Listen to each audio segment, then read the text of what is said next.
in the next 6 months, and maybe take a deep dive into how and what might work, if at all. So I will be introducing that special guest in a moment. But for now, a little bit of housekeeping.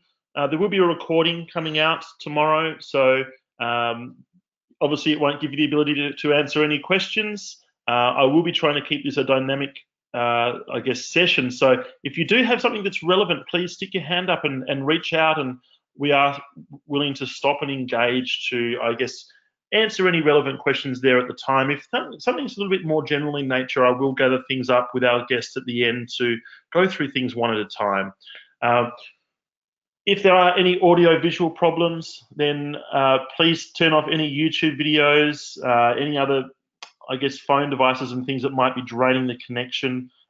Please let me know in the chat bar if you are experiencing them, and if it is a wider issue, I will address at this end. So let's jump right in. We'll try and keep things to 45 minutes today with a question and answer at the end. So really, general advice warning, I need to cover this before we get started.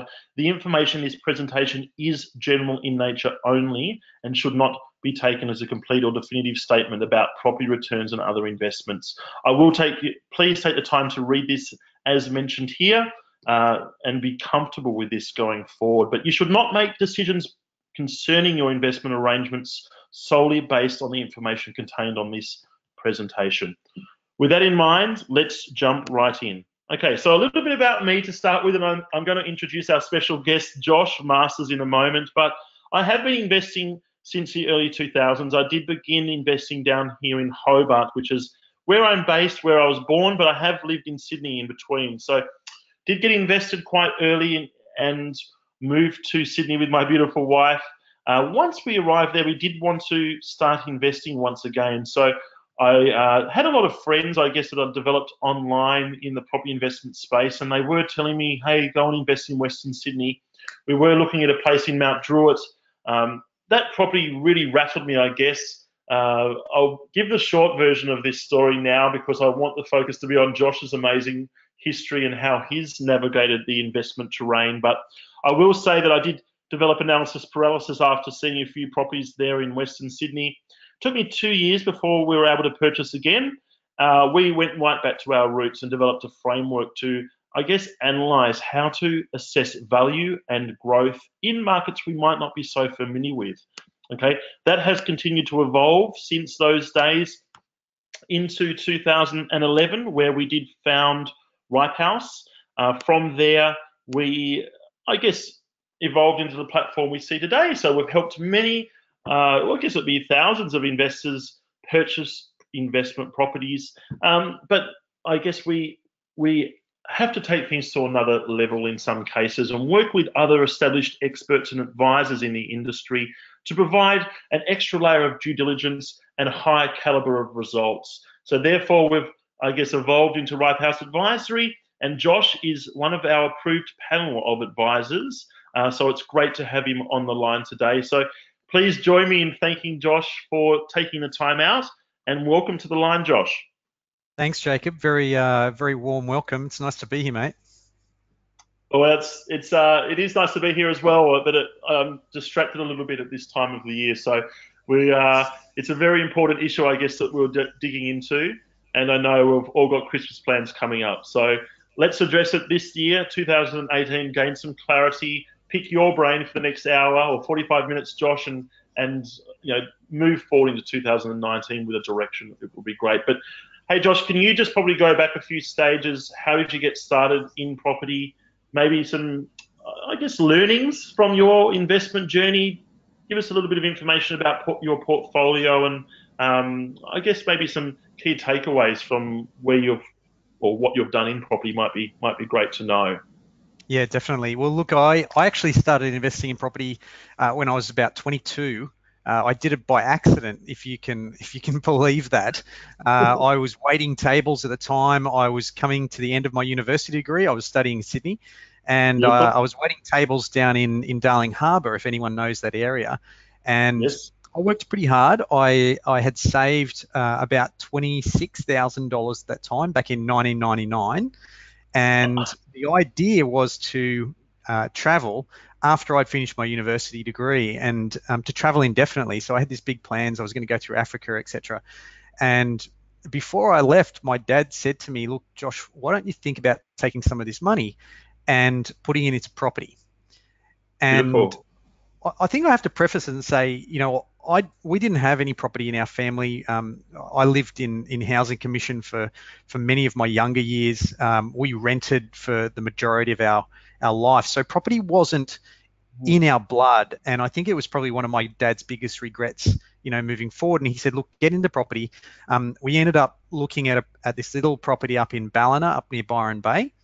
and I took $13,000 of those funds and put it into that property at the time, which was and I have to preface and say at that time we didn't invest in Sydney, myself and I was talking to my father because we thought it was too expensive.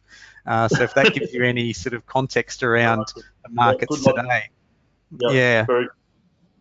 But The story with my father actually talked me out of buying an investment property, and I used the money I had saved up to buy or import a pretty exclusive sports car from Japan, sight unseen. So that was less risky.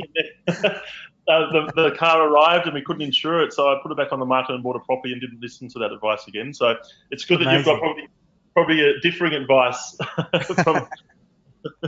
Well, look, he was absolutely right. I did take that money and spent the whole thing overseas. I was overseas for about 4 or 5 years, but I actually I was in hospitality after that, and I stayed in hospitality.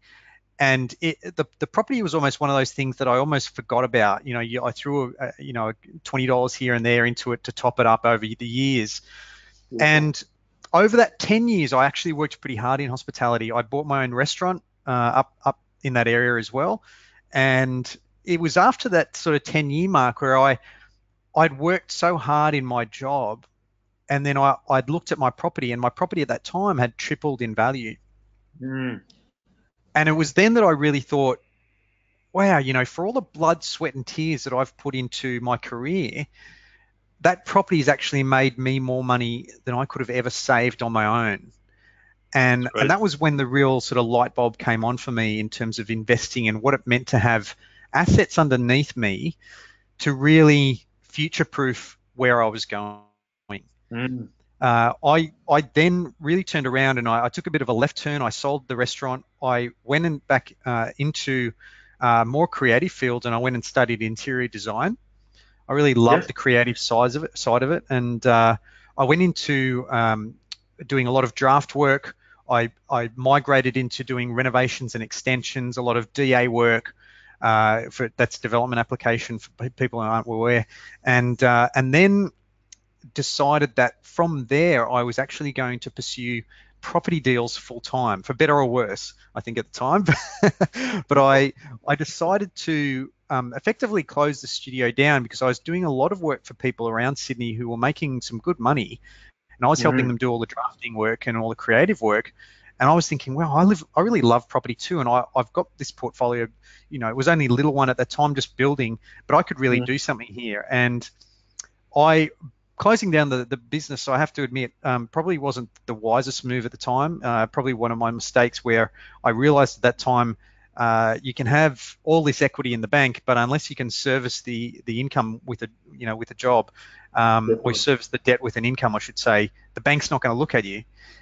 So what I ended up doing was I ended up finding the deals, and I'd get friends involved, and one or two of them actually had the funds to be able to finance the deal, and then we would effectively split the profits. We'd flip the properties, we'd renovate. Nice. I originally renovated the one up in Ballina as well, so we were flipping those ones. And then from there, it was I realised how I guess long the process was between the time you actually saw the property, made the purchase, did the renovations, exchanged and settled on it. And an agent said to me at the time, he said, "Look, why don't you think about doing this for other people? And I can see all the analysis that you're doing. It's really thorough. Why don't you think about going out to help other people do this and become a buyer's agent?" And I so like. effectively, that's what I did.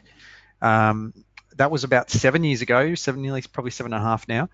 And subsequently, I've been a professional buyer's agent ever since, and been building my portfolio since then. And Both Mm. myself and my wife has her own business. We've bought and sold properties in Sydney, now have properties interstate, in particular in Queensland.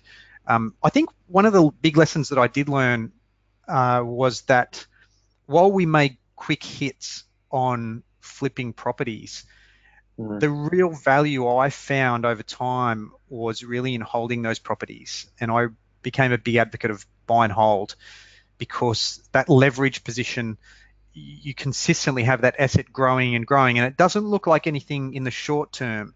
But when you're consistently holding, that extra property, one more, it does start to balloon, and it's like that little snowflake that rolls down the hill and it gradually gets bigger and bigger and bigger.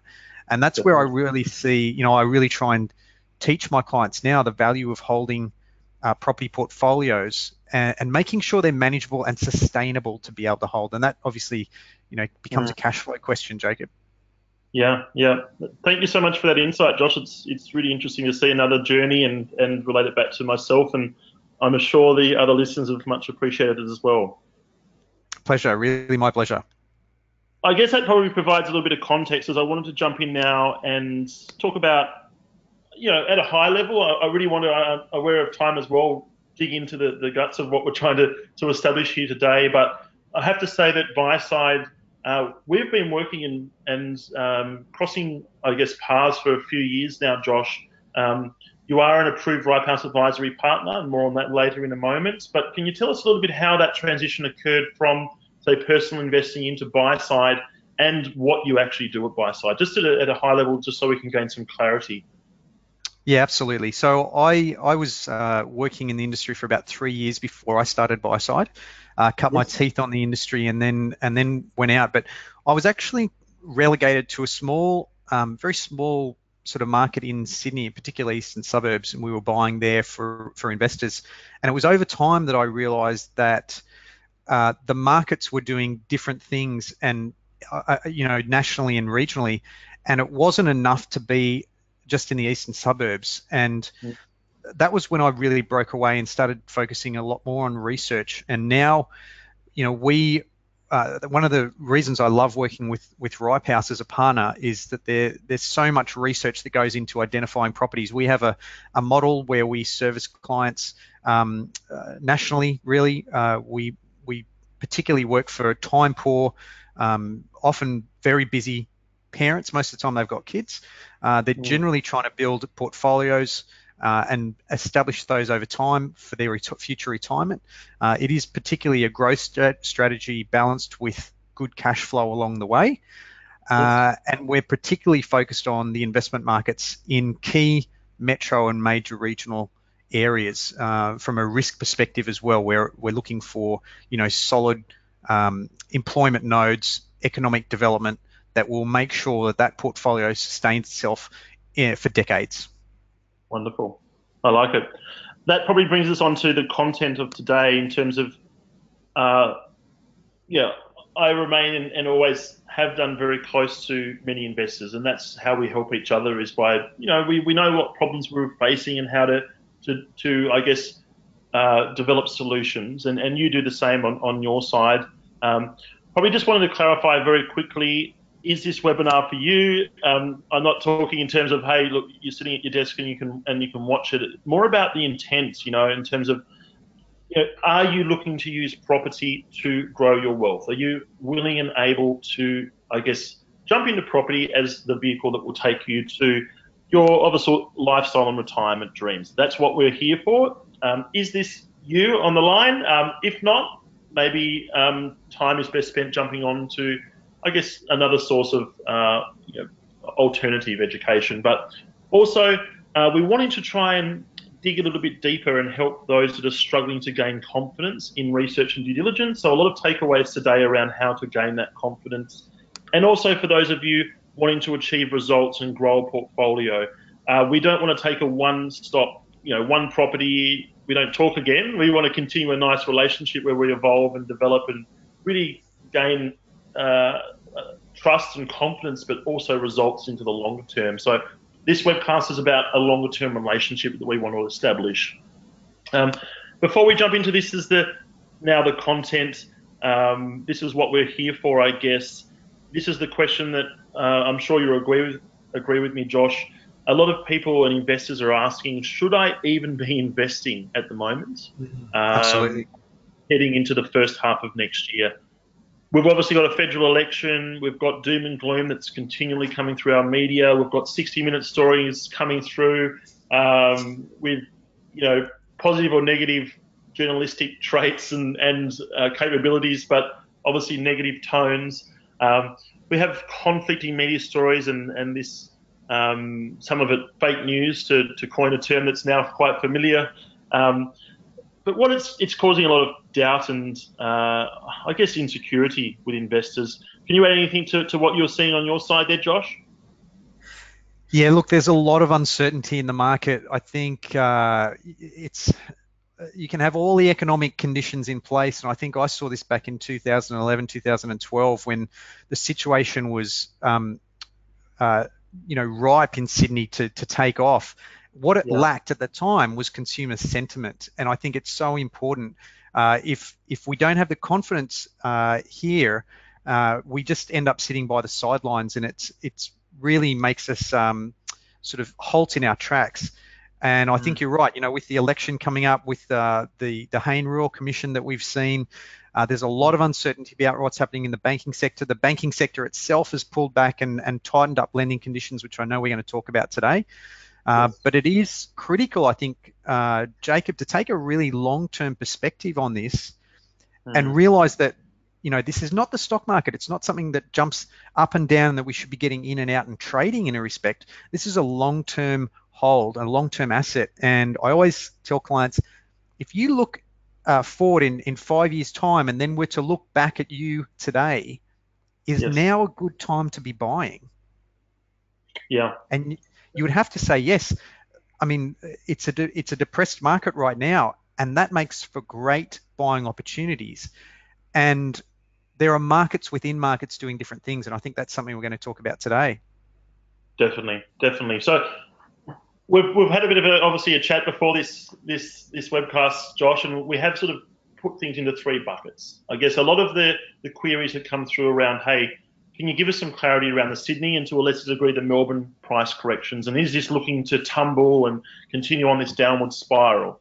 Okay, so that's one area of investigation for today. The next one is around tighter lending policy. So it's not just about, hey, I can't get a loan for myself, but how is how is that applied, and the many people who can't get finance, how is that going to impact price growth and price decline? And then looking at the federal election. So we're not really going to be focusing on the Liberal scenario. We're going to be focusing on the Labor scenario. So I'm not trying to enter into a debate around which one is more likely than the other. It's more around, hey, if Labor gets in, they have already mooted changes to negative gearing policy. How is that likely to impact our current and future portfolio? So let's put those three buckets aside and jump right into the first. Okay, this is the headline. Housing prices could fall by over 30%. Okay, so this is a paraphrased headline from many different news cycles and sources over the last few months. Just recently, in my favourite publication for these types of headlines, news.com.au, with a doomsday scenario from UBS, which is a global researcher, we're seeing 30% decreases in price. Okay, this is maybe just to probably clarify, there is airtime because we're giving it airtime. We have seen a price correction in a Sydney market following a sustained growth period. Okay, property, like any market or any economy, moves in cycles. We have, it's based on human emotion. So we have people overpaying and getting caught in hysteria and overhype, and then I guess they realise what they've done and the price that they've paid, and there is a slight period of correction. Okay, so our argument and our reality, which I'd love you to add to in a moment, Josh, is around, hey, what we've seen in this Sydney market is normal price correction following a sustained period of growth. And in reality, we're tracking suburb medians, and all of these articles are talking about suburb medians. They're not talking about underlying value. So what potentially happens in a slowdown or the earlier phases of a slowdown, it's the top end of the market that stops turning over. Okay, so all the median is the middle number in a series of numbers. So when you have the top end decrease, It's bringing the focus back to the investment or the middle, the middle of the bell curve. Therefore, your suburb median has potentially decreased. Okay, whilst the underlying value of each property individually may not have changed to such a degree. Okay, so all I'm doing now is I'm just painting an alternative scenario where in this same period when we're seeing a price pullback in the Sydney market, other markets are booming. So this particular chart is pulled from ABS, in my opinion, the most accurate pricing, repository in the country. We've seen 4.4% correction in the Sydney market 12 months through to September quarter. We've also seen in the same period 13% growth in the Hobart market. Okay, so this is a very high-level introduction to the concept that there are multiple areas to invest at any one time in the country.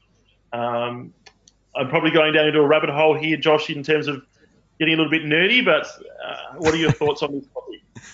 No, look, you're absolutely right. I think there's a couple of things to note here. First of all, these media outlets, they sell through headlines. They have to be sensational. And I think, the wise investor will always dig into that article. I think if you noticed from that headline, it said, 30% drops could happen. And if you read that article, you probably note that, UBS stated that if this, scenario 1, 2, and 3 all happened, we might see dramatic drops of up to 30%. Now, the fact is that it hasn't happened. And what we have to realize as well is that you're absolutely right, pulling up these statistics. This is actually the reality of what's happening. UBS can go down these doomsday scenarios if certain things happen. But the reality is we haven't seen those sort of falls realistically. And I think CoreLogic's coming up with data that sort of says a negative 8% in Sydney. And I think if you go back into the data, the deepest fall we ever had was around 11%, which is back in 88 to 90, that recession that we had to have under Paul Keating. So I think you've also got to couple this with the fact that it's the top end, and I'm seeing this on the ground as a buying agent. The top end is particularly more volatile than the bottom end. We see price fluctuations happening much more in the expensive ends of town as opposed to the lower ends of town. And this is compounded in this environment by the fact that, and I know we're going to get into this in the next topic, banks are tightening lending. And it could be a good segue into the next section where we're seeing banks pulling borrowing capacities back. For example, if you could get $1 million a year ago, now you can only get 600,000. I spoke to a colleague only yesterday in a meeting, and I don't know what her borrowing capacity was. She said 3 months ago, she could get $500,000 more in lending. Right now, that's quite a lot of money. Now, what that translates to is everyone's being pushed down. The more affordable end of the market, and that's why we're seeing some of these stronger markets like Hobart, like Canberra, like Adelaide, going quite strongly, and especially with first home buyers who are, making up the majority of our market right now in terms of buying. Yes. Yep. More on that little joke there about the kebabs in a moment, but we are seeing a general, sentiment coming through around tighter lending policy, and this is causing a backward slide. So this is what is driving this. This is the headline, I guess, and debunking that, we've got even coming from CoreLogic themselves around how tighter credit and availability may impact housing and driving this forward. So our reality. Look, banks have tighter lending policy. For those of you that haven't dug into this as deeply as some others, I guess it's been driven from the Royal Commission and pending tightening or, regulation. So banks are preempting this regulation and they are tightening their lending policies preemptively. We do have some signals at a global level of, maybe a correction or a wider, we've had a bull run globally in a lot of scenarios, so there may be some difficulty to find credit from banks.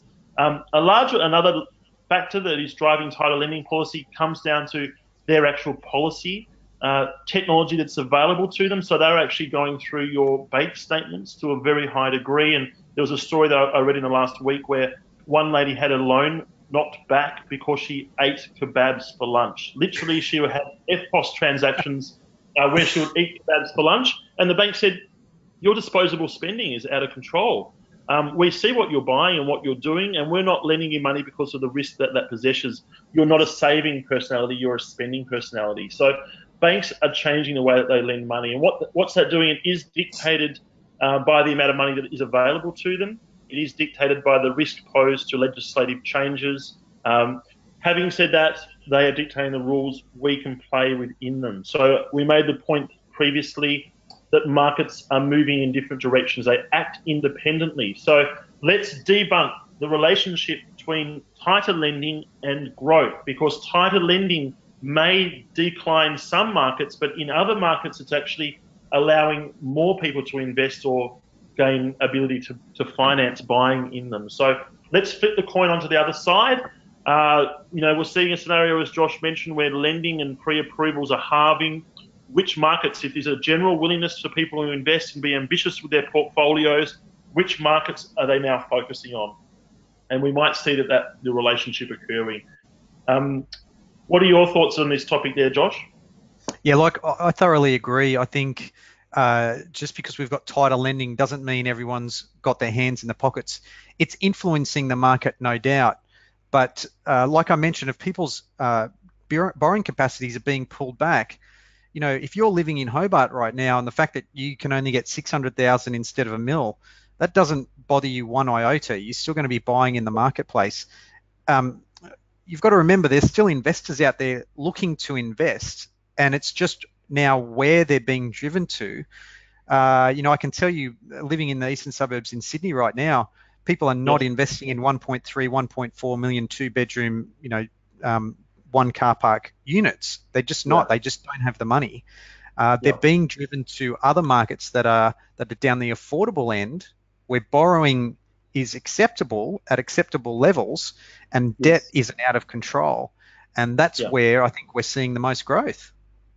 And that's where we're generally seeing typically more success in the finance conversation, with banks lending into high growth, lower purchase price, high yielding investments. Serviceability is a key criteria, and I'm even seeing minimum yield requirements dictated by the bank. So they're saying, hey, you've got to go on, you've got to get 5.3% yield for certain clients. But look, we can get into this rabbit warren around finance. So I'm sure you all find it very interesting. I'd love for you to maybe reach out and let us know, how are you going with finance? How are you going with pre-approvals? Are you actively looking to invest? What are your thoughts on this macro environment and heading into 2019? Please, we'd love to hear from you and continue the conversation on a two-way street. Before we jump in to the next topic, the headline: an imminent Labor government will create ruin in our property landscape. Okay, so this is a common storyline. I follow Financial Review, so they have got a deeper dive into the actual legislation and alternative viewpoint. So what the actual legislation is saying is, we're not looking at the individual asset to determine if it's negatively geared, and therefore you're able to, I guess, claim against your salary or your profit censor in your tax return.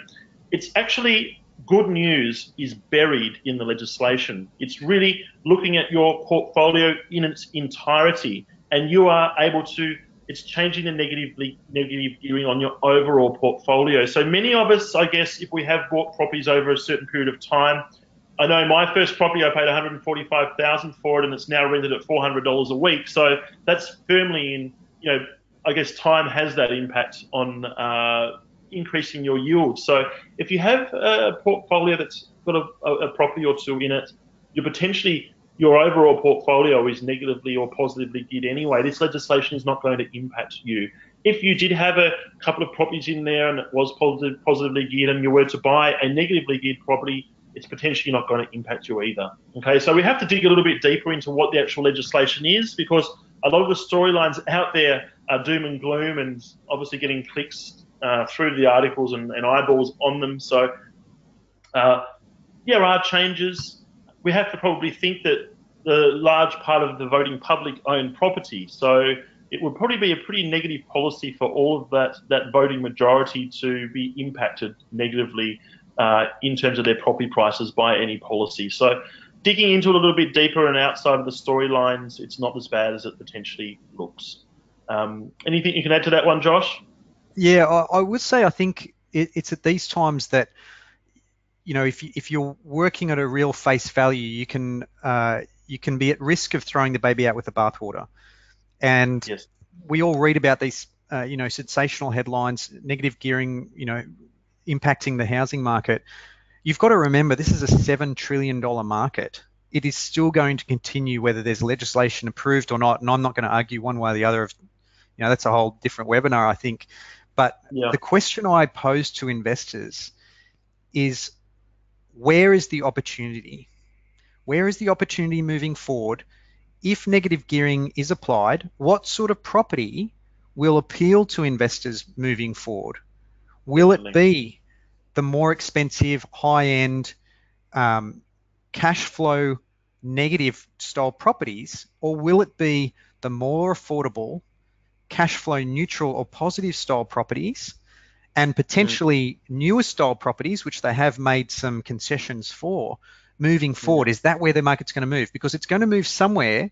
You're not going to have these people just, being vacuumed out of the property market. Yes. We have to look at where the changes are being made and how it's going to influence the market. It's not a get in or get out sort of strategy that I think we're at the danger of playing when we hear about these sort of headlines. Yeah, I love that approach. It's definitely provides a lot of sense. Probably just diving into the takeaways. So we're trying to dig a little bit into questioning the sentiment and the storylines, but it comes back to three components that we see in terms of our approach in buy side and my passive advisory. We do have a couple of, I guess, large components that we look for in any selection or any property to de-risk and future-proof the investment, regardless of these storylines. So the doom and gloom or the boom time, how do we, position ourselves for success? So let's probably dig into that to determine, hey, this is what's going on. These are the three buckets, the three questions that people are asking. How can we continue? Should we invest, and how should we do that? Let's just jump into that content. I am aware of time, so let's jump through into some actual properties that we've been able to find that will achieve this for us. Our strategy to purchase now in this environment, we must, pick a boom location wisely. So we need to take a strategic approach to this, not just for the asset, but then moving into how that fits into your overall wealth creation journey. Josh, can you probably relate that back to how you do that planning process and how you match an opportunity to the investor? Yeah, so when we sit down, we're usually doing a briefing analysis, analysing what their long-term goals are, what they'd like to see in the short term, what would make a successful purchase for them today, because I think that's really important to understand. But what their goals are in the coming decades, what it's all for. We actually start with the why. If you've seen our planning process before, it's around why are you doing this? What's the motivation here? Are you doing it for your kids? Are you doing it for a great retirement? Is it all of those things wrapped up in one? Yep. And then we're talking to them about, what is the borrowing capacity that they have today? What are we capable of doing? And working from there. I like it. Reverse engineering in a sense.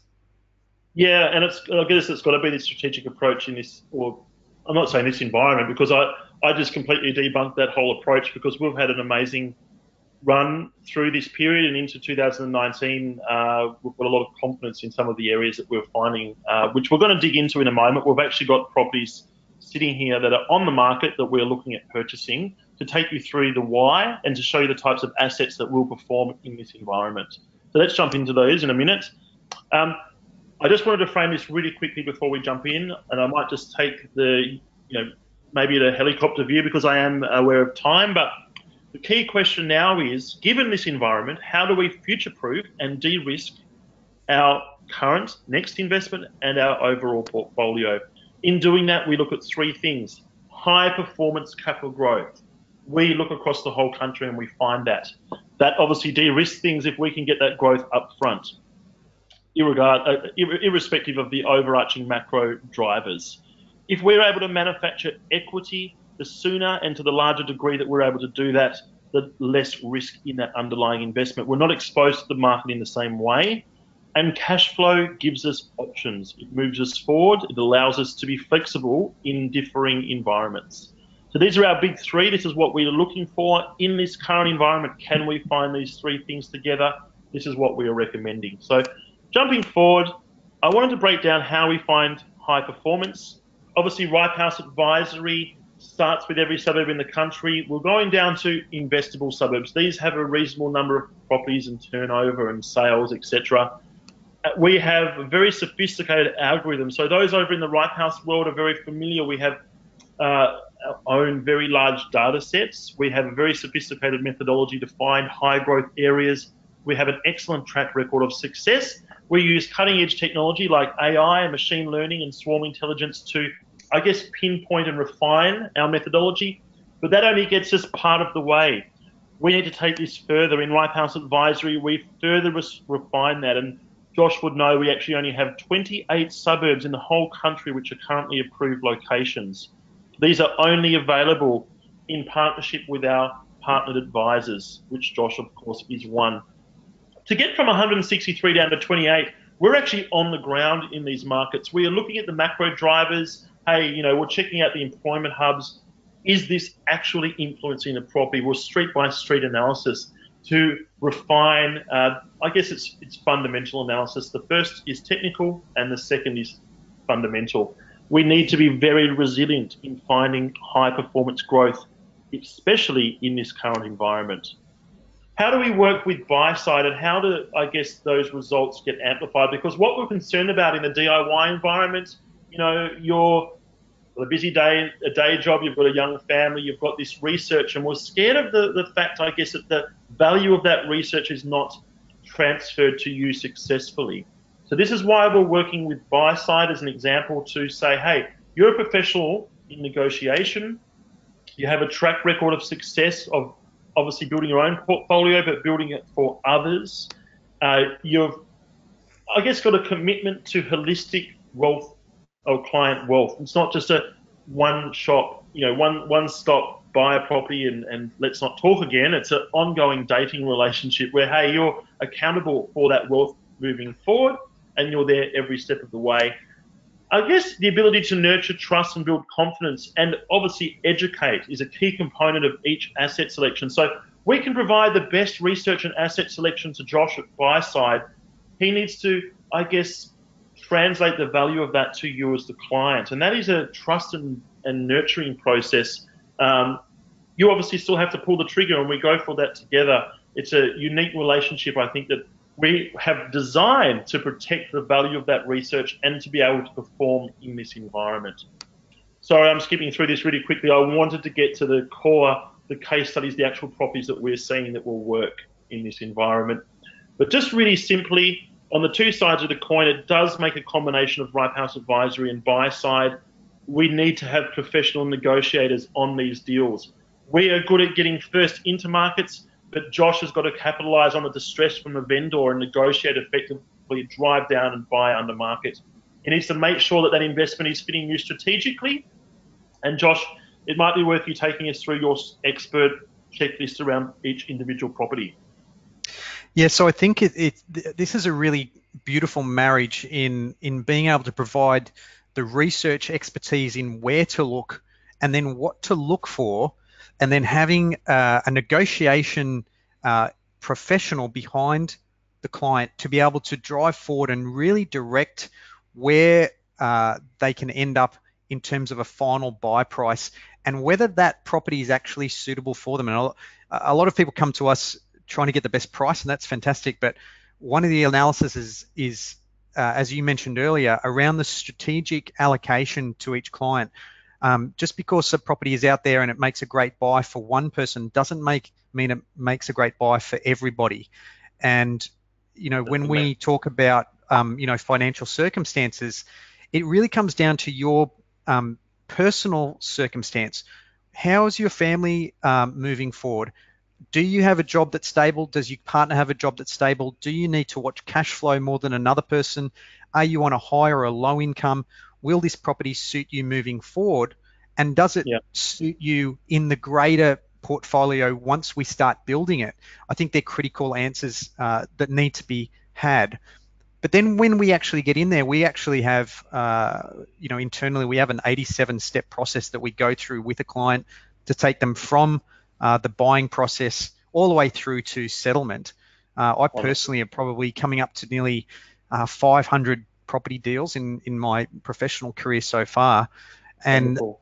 a lot of knowledge comes with, getting into the selling agent's room and saying, okay, what are we dealing with here? How can I get the best value possible out of this selling agent to get the best result for my client? What do I have to say?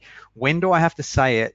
And what is the timing of putting this contract together so that we get the absolute best deal, not from just a pricing term, but from a terms perspective as well, which I think is critical when we're talking about things that are coming up like the renovations and splitter blocks where we can manufacture equity. I think that's critical. Yeah, it's gold. It's absolute gold. So it takes a combination of both is probably the point of the sides of the coin, but one without the other, I think it's a dangerous or slippery slope. In some cases, we need to really give ourselves the best chance of success. So in this combination, so this research plus advisory together, over 90% of client properties have generated 15% equity or more in the first year after purchase. So this is going back to 2015. It's an outstanding result. There's no point in having the best research or recommendations if the value of that is not successfully transferred to the client via, I guess, an expert strategic approach and that negotiation piece. So generally out of that 15% equity in the first year, 5 to 7% is the negotiation under market, 8 to 10% is the organic market growth in a high growth market. This is a bit we've been waiting for. How can we potentially invest in this current environment? This is a real live property on market, capital city location, address will held. Obviously, that's very valuable information, expensive information from our perspective. We go to a lot of time to find those and find these properties that are at the absolute tip of the country's opportunity. Estimated sales price is around $415, appraised value $445, estimated rent $360, 4.5% yield. So this is where this property gets interesting. Slightly lower yield than what we usually come across for clients in these high growth pockets. But the key to this property is the opportunity to subdivide, reno, split, and build. Okay, this is providing those three core tenets around high growth, manufacturing equity, and then on completion, we've got excellent cash flow. So let's dig into this a little bit. Forgive me if I'm going to rush through these numbers. You can pause and go back on the recording later if you like. We're having to tip in, obviously, 20% deposit on 80% LVR into the deal at year zero. So on purchase, we do have our equity from our deposit, etc., in the property. The following year, okay, what we're talking about here is a property that allows us to keep the property at the front, paying that $415 for, getting in under market.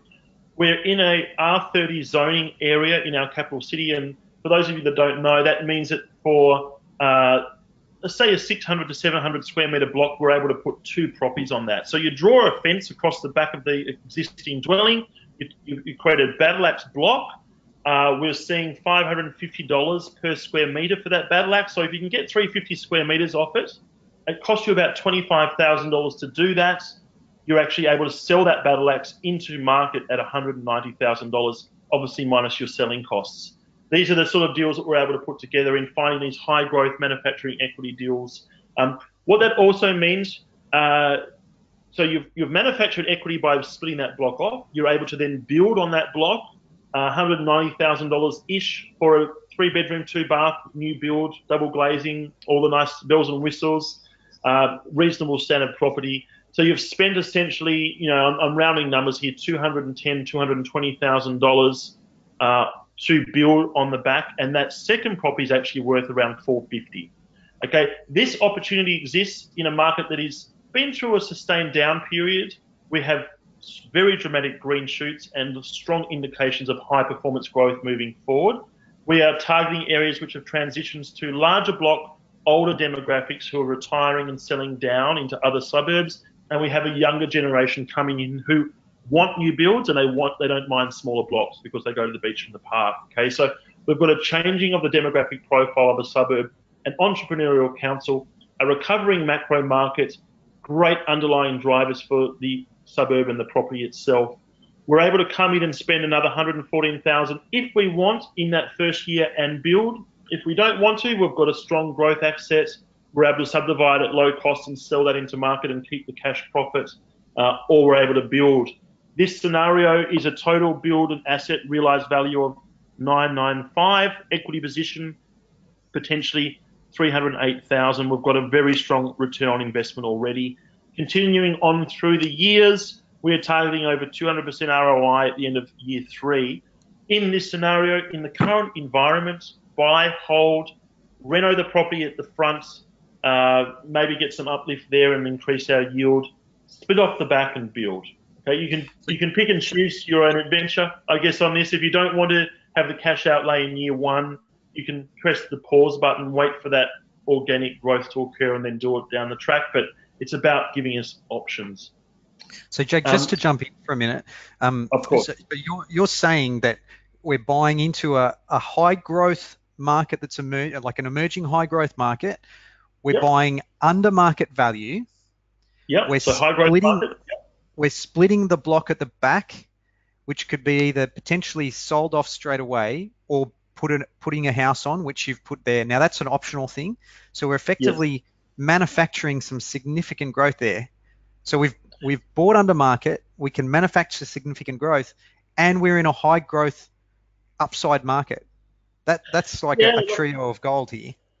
Look, this is an opportunity that we've been actively, I guess, working with clients to obtain. So we've seen this evolve. It's a very strong dynamic. We've been here and found similar dynamics going back to Hobart 2015, Corio, in Geelong, parts of Adelaide, etc. We've seen this dynamic pop its head up from time to time. Okay, so it is a particular scenario at the moment where potentially the macro drivers that we are seeing are working in our favour to find and highlight these opportunities and even create them. What it means, and these obviously numbers, they're going to be different applied to you, but this is the general of what we're seeing at the moment is you can come into a property with a 20% LVR and put less than $100,000 into the deal. You're able to split a block off the back. It takes sort of 6 or 8, 12 weeks after purchase, allowing a pessimistic scenario. Depending on the grading in the block itself, $20,000 to $30,000 in subdivision costs to split that battle axe off the back. You might have them 3 or 4% selling costs, but you're actually able to sell that 350 square metre battle axe at 550 square metres, assuming it's not on a main road. That's 190 grand, and you put 30, assuming selling costs $40,000 into that to get $190,000 back. You've therefore made a profit, and you're holding the property as an asset. You're also able to, I guess, double down on that and develop on that block, and then I guess you've got complete wholesale costs on the back property. We need to bear in mind on this as well, by the way, when you break off 350 square metres from a property, you're devaluing the front asset. So we generally recommend, a lot of these properties are older, people have been living there for 40 years, they haven't really done much to the property, they are generally pretty tired. So we recommend spending 20 to 30,000 on that front renovation. 23 is costed up on this particular property that's on market. 20,000, 23,000 on that reno. So the asset at the front will be devalued. You're doing the reno, you've got a return on that investment in the reno, and you're bringing it back up again to that 450 valuation again. So you're offsetting that devaluation. It's a great case study. We're seeing multiples, so 5 to 10 properties turning over in our key suburbs that we have identified that this strategy will apply to each month. So there are a number of opportunities, but they are, I guess, limited without having to overpay. Scenario 2, obviously those things combined are really helping us invest in this market. I wanted to make the point first before we go into case study number 2, and I am aware of time. We have continually outperformed the capital city average there as the white line since 2015. Our technology high performance growth is outstanding. You can see in the last 18 months we've had a flat line. We have continued on the same growth curve throughout that period. Okay, so this is moving now into another capital city location. As it sits today, actual on-market property, different price points, slightly lower. This is a high yield. So if you're having serviceability issues, you may be a little bit earlier in that growth phase of your portfolio. High yield, lower purchase price, growth corridor. It's ticking us a few different strategies here. High growth approved. Strong buyers market once again. Josh was able to work his magic. Cash flow is a core driver here. So if serviceability, you're running up against that as a problem with the bank, we're able to get into. We're not capitalizing going into regionals and higher risk areas to find high yield. We're able to be greedy and get both of them together is the key. I am aware of time, so I might just, we've got a couple more points to make before we get into, very important points before we get into the question and answer session. So please get those questions coming through. But probably throughout this, I have seen a major disconnect. And talking with Josh, I have seen that potentially things are broken. We are, I guess, your partners and hoping to be your partners to generate wealth ongoing. That means for every single purchase, that purchase has to amplify your ability to generate wealth, and it has to push it right to the limits. But obviously, Josh as a buyer's agent provides a buyer's agent service. He charges a fee, and I've typically seen having to pay that fee, when you're buying a property as a disconnect. You might have to have a deposit saved up and spend money on a buyer's agent fee and not potentially get as high a quality growth asset. Or even a $500,000 property, you might have to get a $400,000 property. There is a disconnect. I feel that things are broken. And I've challenged Josh on this. It's a very important concept, I guess, for me to gain some comfort in helping our audience here at Ripehouse to, I guess, move forward and create that alignment. Because obviously, Josh provides incredible value. I think of it as, going to see a doctor or a dentist. It's a conversation that, Josh has a master's or a doctorate degree. He's done the hard yards. He's built a portfolio. He's spent countless hours helping clients. He's leveraged his wealth and knowledge and experience. The value he provides is immense. Okay, but I had this discussion with Josh. His buyer's agent fee is not going to cut it. I understand the value he provides. It's tremendous. But if, as an investor, I have to save for a deposit and a buyer's agent fee, then this is going to dramatically slow down my wealth creation. Okay, something is broken here. Ripehouse users actually want to purchase a property, stating the obvious, that will fast track our investment and retirement dreams to build a portfolio. This is a problem. I guess this is where I ask you, Josh, can we come up with a solution? Look, I think so, Jacob, and I think it's worth mentioning for typically for our service, our starting point, and we're not the cheapest, but we're certainly not the most expensive in the market. But our starting point is around $15,000 plus GST to use a buyer's agent. Yes. Okay. I guess probably the point, and I might dig into this a little bit deeper, is we need to probably clarify, and I do understand that, Josh, in terms of we need to make one thing clear. I know the work involved in the service that you provide and the expert knowledge that you have and possess and the network that you fall back on. And I do agree that the fee that you charge generally is in the lower part of the range. Okay, I've seen fees quite high in my time in this industry. Yeah. I have also seen fees as low as $10,000 as well, by the way.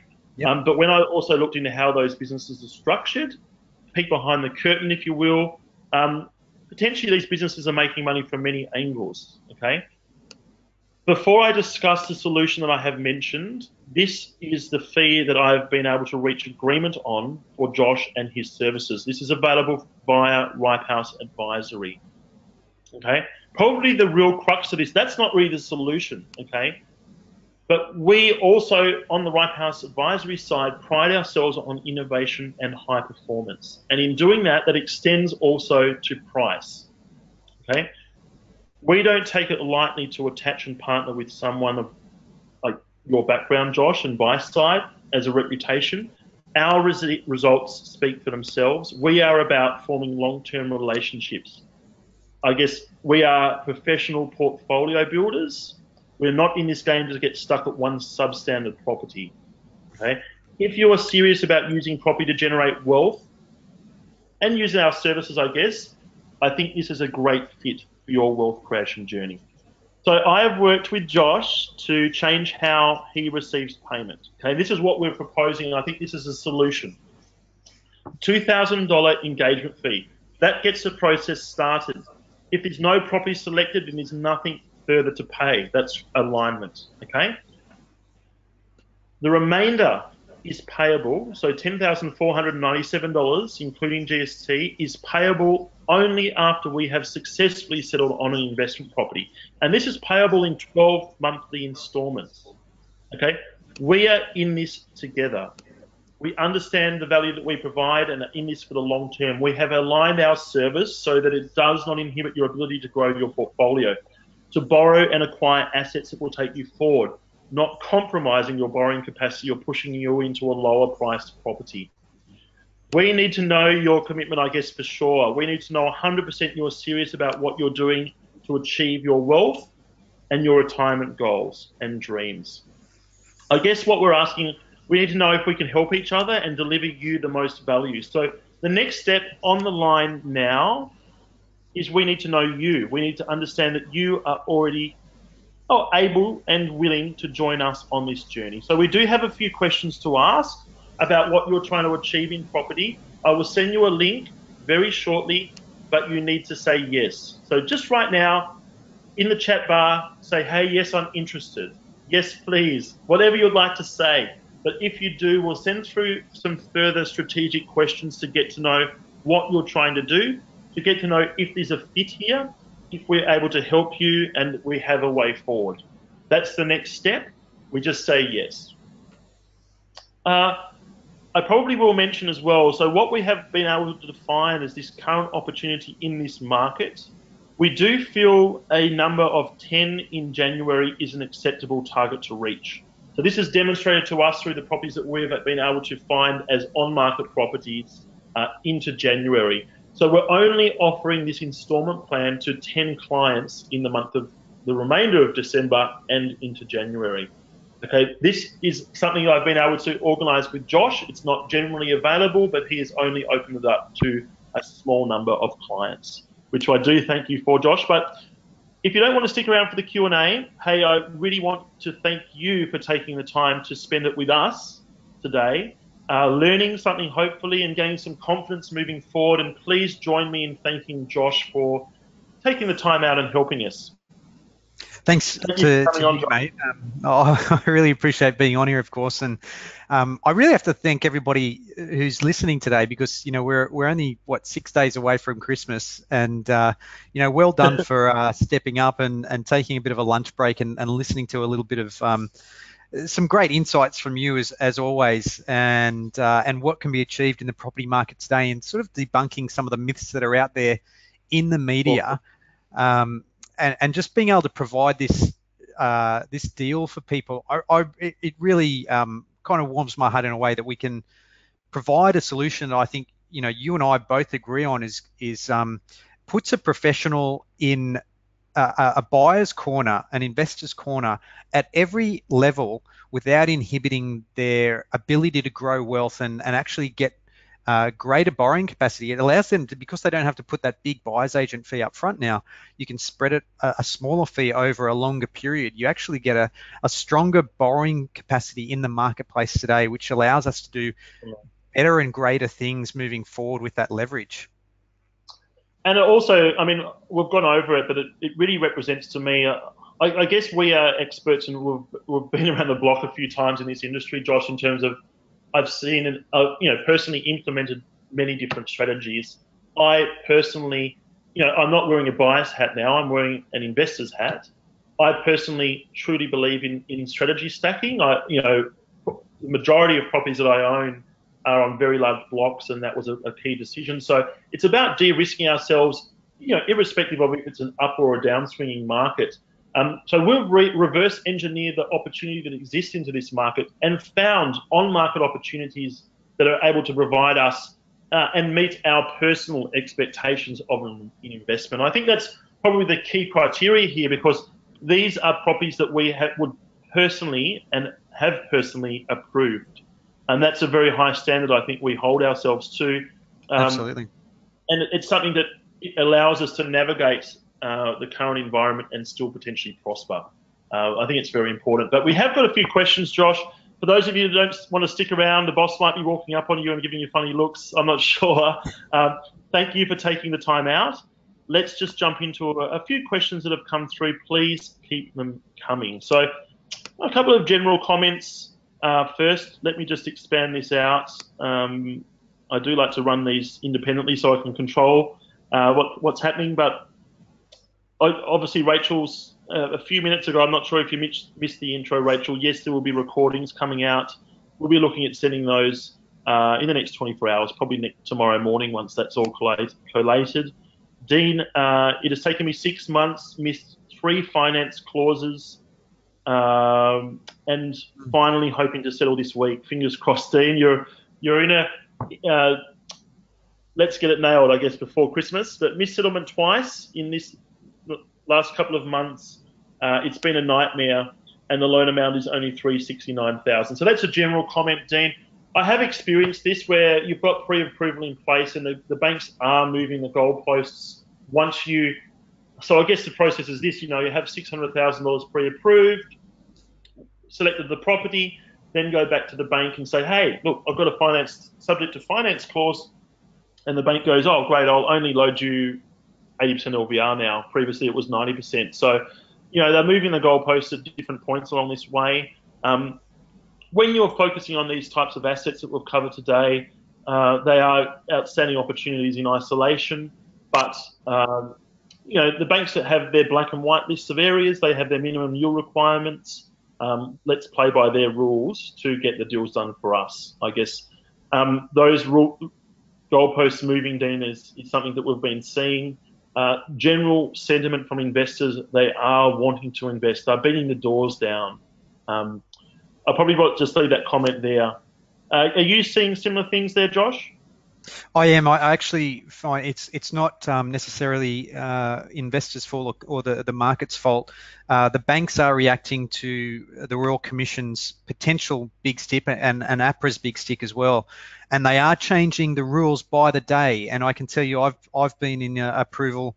I got approval around sort of August, September this year, and they literally ANZ. Well, I shouldn't say the name, but ANZ literally changed the policy that while we were in approval, but didn't change the computer system. So all the computer systems are processing these loans, and they're getting knocked back from their own credit officers, saying that the system hasn't caught up yet. So don't feel that it's necessarily your fault. It is the system kind of working out the wrinkles at the moment to see what the best result's going to be. But yeah, and it's also around, I guess, not falling in love with a broker or a direct to branch, because it's about who gets loans done, and that changes quite regularly. So I guess it's if you've got a great relationship with a broker, it's changing, and certain experiences and certain clients are coming back and having more success direct to branch. In some periods of time, it's the opposite is the case, and going out to smaller lenders, etc. So it's about being open and flexible. Finance is something that we have to navigate, and Josh, I guess that's probably part of your service. If someone doesn't have finance approval, still let us know. Josh can help you navigate that and provide some insight there. If you do have finance approval, it's about locking that in, and Josh's, I guess it's part of his service is how to, I guess, act with that pre-approval in place, but then be also realistic of how that might change.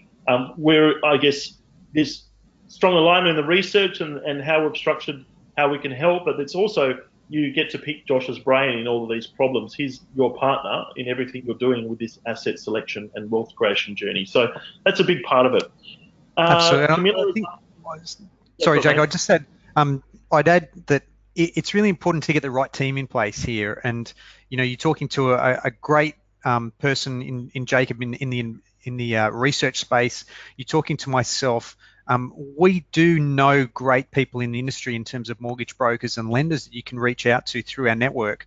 We don't take any referral fees off them ourselves, but they are the best in the business. And I will say, you know, every bank, they're not created equal. They don't have the same products. So don't think that if you've been knocked back from one bank that you can't get a loan. Every bank has different criteria, and it is amazing the differences that each bank will have for each person and whether they will approve you or not. So, you know, one of the things that we often do is use mortgage brokers because they can chop and change according to what the criteria is, especially if you've got, you know, if you're self-employed, that can be a bit of a curly one sometimes, or if you've got a de facto or kids, etc. It does play a big part in whether you can get a lend. So definitely, if you I guess Josh is willing, and it's all part of the service to have a chat and to brainstorm and to, I guess, create and navigate this with you. So that also extends, if you would like that assistance, please just mention it in the chat bar as well now, and we will help and guide there as need be. Just skipping through these, Jessica is residing currently in Dubai and overseas and subject to overseas lending criteria. There's a few elements to this question. Currently looking at selling down an asset in Cairns, if I'm reading this correctly. Do we, or Josh works with overseas clients, and you're aiming to have a 40% deposit for a $500,000 property. So there's quite a few questions here waiting, and I am aware of time. Josh definitely does work with overseas clients. Obviously, there's some considerations around subject to overseas lending. I'm sure you're very willing to have a chat, Josh, and talk about how that might work and how you might be able to help. Yeah, absolutely. There's a little bit more complexity with overseas buyers, a few more questions to go through that I'm more than happy to take offline, and we can discuss it sort of personally. But I definitely do work with a lot of expats and overseas buyers in getting property here. It can be done, so I don't feel that it can't. It's just a matter of moving through the process. Beautiful. Camilla's talking about the Blue Mountains area. Any areas that are currently in our approved locations? I can say that there are no areas in and around Sydney that are in our approved location list or in that area or on the outskirts in the Blue Mountains. In the wider growth, so just the technical analysis, there are a few in those regional centres just outside of Sydney, but none at our absolute peak of opportunity in the country. Camilla, there are alternatives though. If location is your issue, then please, you've already mentioned, it'd be great to have a chat because there are alternatives in and around there. It'd be good to take you through those. Not sure around how, it might be worth probably having a quick chat as well, Camilla, on your question around Colorbond and how that might improve rental income and sales value. I think it's probably worth as well, let's just have a chat offline, and I'm happy to jump on the call, and we can work through some of these current properties in your portfolio and how you might be able to extract equity and value from those creatively. I think that's all part of your wealth planning journey, is getting to know a current portfolio, Josh. These questions that you're asking, let's take that offline to a phone call, and we'll get Josh on the line. We'll pick his brain. If you just wanted to flick your mobile number through in the chat bar there, we can take that offline. I'm just getting through these quickly because there's quite a few of them coming through, and I am aware of time. So, Nishantha, I forgive my pronunciation there. Do you structure the majority of your clients' loan interest only or principal plus interest, Josh? That is an environment, by the way. Sorry. So I'll just rephrase that, and just to clarify, do we structure the majority of the loans interest only or principal and interest? That's correct, in the current environment. In the current environment. So really good question. As an overarching sort of subject, the banks have really pulled back on interest only loans. They only allow sort of 3 out of 10 loans to go through as interest only, where it used to be much higher. That was some of the screw tightening that APRA put in place to reduce investor activity over the last couple of years. What we're finding though is that if you have some reasonable, ticking all the boxes from the bank's perspective, interest only is certainly achievable. And a lot of the time, in general, I would advocate going interest only and setting up an offset account, which you can then put extra repayments in to reduce the borrowing capacity over time. So there's a little strategy around this, which I find quite helpful. Now, this doesn't happen in every circumstance, and I'll give you an example.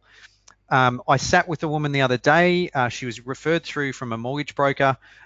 Really good borrowing power, no property in her portfolio. She's a bit of a spender. Like she's got a lot of excess cash over that she usually spends going shopping, etc. And thinks, okay, really we need to get on top of this portfolio, but I need to have this property in place because it's going to be almost a forced saving exercise. Now, the recommendation that has come through from the mortgage broker, which I now concur with, is that she actually goes principal and interest. Now, why is that? Well, he wants her to have a forced savings plan over and above the interest-only repayments.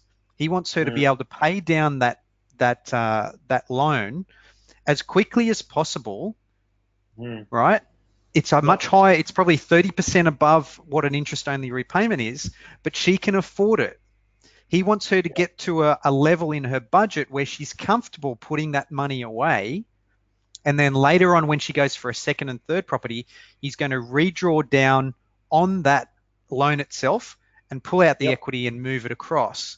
Now, that really works for her, but it's not for everybody, because if you were having, say, cash flow issues, or you're really coming up against a tight budget, then I always recommend going for interest only. What's your take on that, Jacob? I guess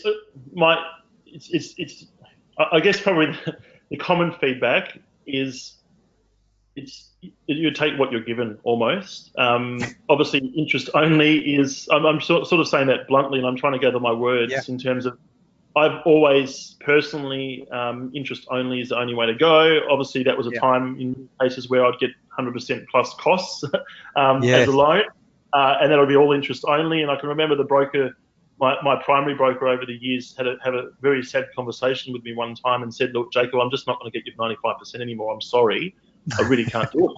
And I'm like, "Oh, okay, Richard, I'm all right. Sorry to hear that, mate. All right." And they were all on interest only, so that was just my sort of default no-brainer. And that was in a time when I was very aggressively building a portfolio as well. So things change over time. Now, a lot of those interest-only loans personally have morphed over into principal and interest. They're outside of the 5-year period. I haven't bothered refinancing because I've got equity, I'm manufacturing equity, I'm doing other things. I don't mind paying down debts in those scenarios.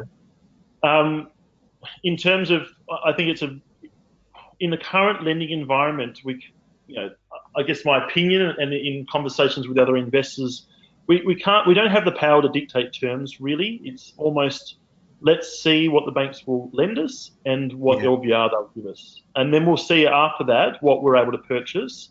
And what we've talked about today are two very approachable property scenarios which are on market, which, when I say approachable, are generally, I'm not sure of individual circumstances, but far easier to loan against than, say, an 800, or as you mentioned, a $1.2 million 2-bedroom unit in eastern suburb of Sydney. They're a fundamentally different scenario. So I guess this is a conversation, Josh, in terms of strategy. First, determining if interest only is beneficial, and if it is beneficial, really going after it, but knowing that we have our terms dictated to us by the banks at the moment. So we do need to probably be a little bit more realistic and understand that we're probably going to be shooting for an 80% principal and interest loan. How does that sit with us? So there's no... I was going to say that's very true. And what I would say is, in our initial strategy sessions, we always walk the clients through a cash flow scenario. So we work, and this is where the team play comes into play. We work very closely with the lender or the mortgage broker to say, okay, what is our capacity here? Do we have the option to go interest only or principal and interest? If there is an option, let's see what the alternatives are when we put it in the cash flow scenario. When we see exactly how much this property is going to cost us to hold each week, what is it going to cost us to hold under interest only? and what is it going to cost us to hold under a principal in interest. Now, if the broker turns around and says, look, interest only is not an option, it must be principal and interest, then we need to tweak potentially the deposit amount, or we need to tweak the purchase price, and then that needs to be applied to the property search, which is where you come into play, Jacob. And this is, I think, where clients start to get a bit of an understanding about how strategy plays out in building a portfolio, because it does rely a lot on finance and what is the next move in today's marketplace. Absolutely. And Ben's just also asked a question around, do you think you can get a lower rate by going directly to bank? Obviously, you're not a mortgage broker, Josh, but maybe just typically around what clients have, or you've seen with clients. You might not even be exposed to the percentage interest rates from your side as a buyer's agent, but it'd be interesting if you've got any thoughts. Look, I've seen it both from clients' perspective and my own perspective recently, and I'll say yes and no. I'll say yes, I have seen clients go back to their the bank that they've been with and get a better rate. However, it's like going out to, there's 32 banks out there, and you really don't know which one is going to give you the better rate.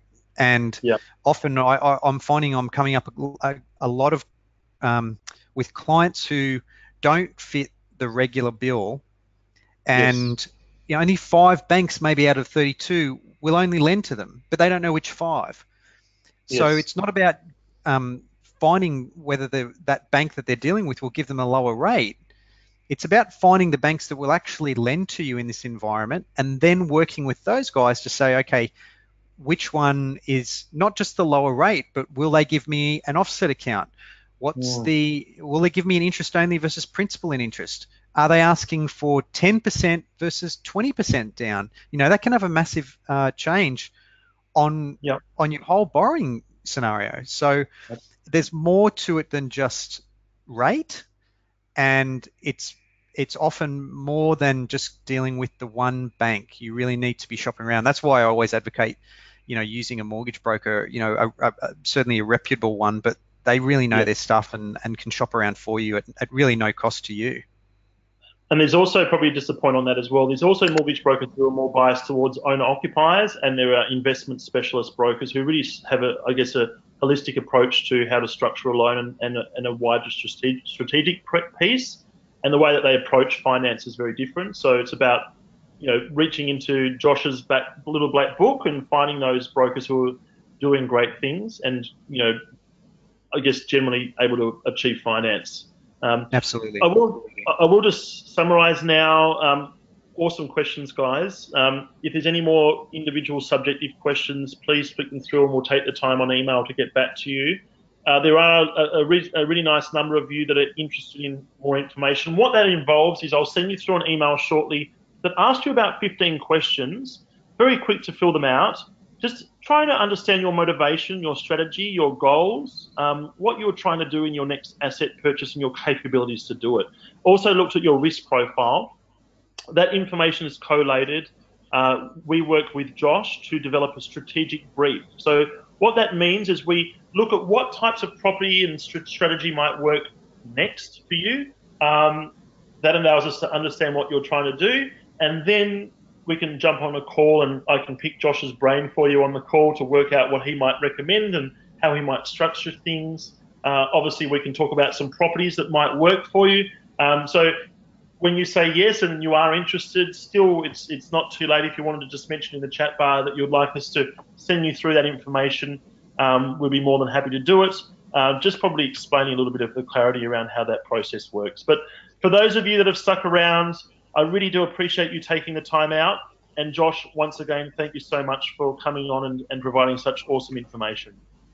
Oh, look, thanks to you, Jacob, and thanks to everybody out there. If we don't talk to you in the next few days, have a great Christmas and we'll see you in the new year. Beautiful. That's the other thing. Yeah, happy Christmas. I'm all in the work mode still. Talk to you soon. Thank you, guys.